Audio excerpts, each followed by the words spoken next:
I'm Edie Lush, and I'm here in the Hub Culture Pavilion in Davos. We're here with Rupert Duchesne, Group Chief Executive of Aimia. Hello. Tell me what you've been thinking, what you've been hearing at Davos. Well, it's my first time here, so I had a sort of an expectation or an image in my mind of what it was going to be about. And I thought it was going to be about growth and recession and the sort of trade-off between those. But what I found is it's a very interesting and much broader circle. So I'm going to start at one point in the circle, but you could start sort of anywhere. So if you start with education, it's very clear that a lot of the educational models we have are either broken or inappropriate for a much less certain future. And why is education important? Because it leads to job creation or an ability to do jobs, and we're short of jobs globally, and we certainly have a substantial number of unemployed people. So job creation eventually should lead to growth and a more sustainable growth. What's enabling that? The huge discussions about technology and both the limitations of the technology, but also a sort of a democratization of opportunity through technology and information.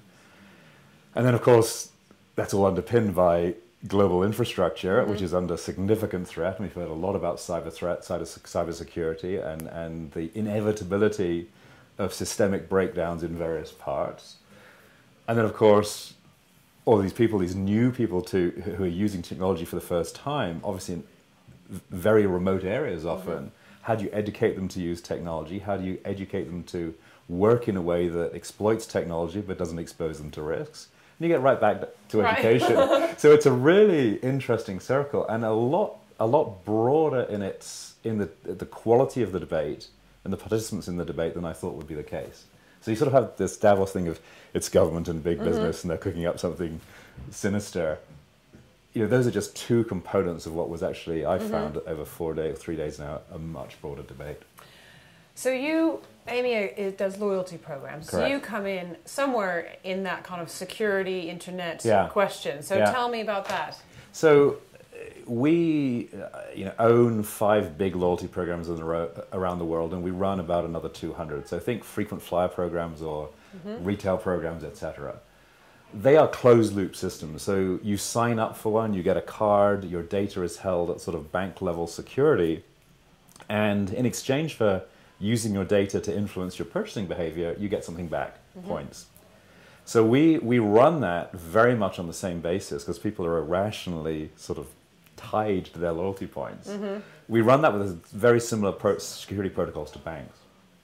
And so the cyber threat is just as real to us, and often our systems are linked into bank systems or retailer systems. So we're part of an ecosphere that is, or an ecology that is actually notionally quite vulnerable. I think the way we've looked at this is that there's a fundamental difference, and I'll get onto privacy in the moment, which is the thread on all of this.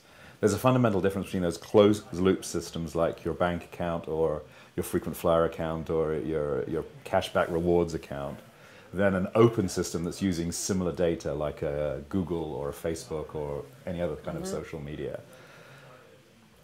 The issue, I think, is that regulators and governments look at that ecosphere as a single thing. It's about personal data, and it is.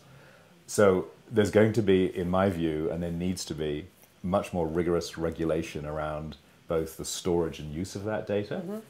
Our concern as an industry, and it's not. I don't think it's a parochial concern because I think it's very relevant to the people who give us the data, is that the data will be all-encompassing in terms of legislation. So privacy will prevent you using this data for anything. Consumers don't want that. We certainly, obviously, as corporations, we don't want that. And so there's going to be a very interesting argument developing about the use of personal data. And the answer is very clearly to have the data owned by the individual. And it's up to the individual how that's used. That's going to be a fundamental change. Do you think we're ever going to get paid for our information? With loyalty programs, you are. You get the stuff. You can buy an air ticket, you can buy a freezer, you can buy a can of Coke, whatever. So you are. And I think if you look at the monetization of data, people say a Facebook account is worth, what, $120 or whatever. It's not worth $120 to the Facebook user.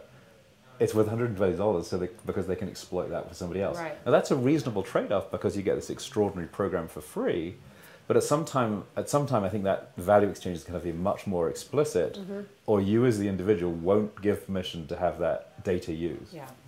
Absolutely fascinating. We have a digital currency here hub culture. So we're Exactly. very involved Good. in this whole Good. ecosystem. Well, I think loyalty currencies will replace the dollar at some point. You know, Right. we're central bankers as a loyalty company. So. I mean, I think I heard at one point a kind of definition of these kind of things is you've got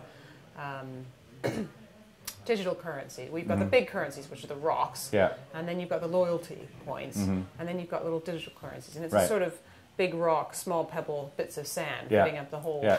bowl. I think that's very accurate. And at some point, you need to control the tap at the bottom. It needs to be controlled by the consumer, not by the corporation or Right. the government. So. Rupert, thank you so much. Absolutely You're very fascinating welcome. for popping into the Hub Culture Pavilion, and I'm Edie Lush.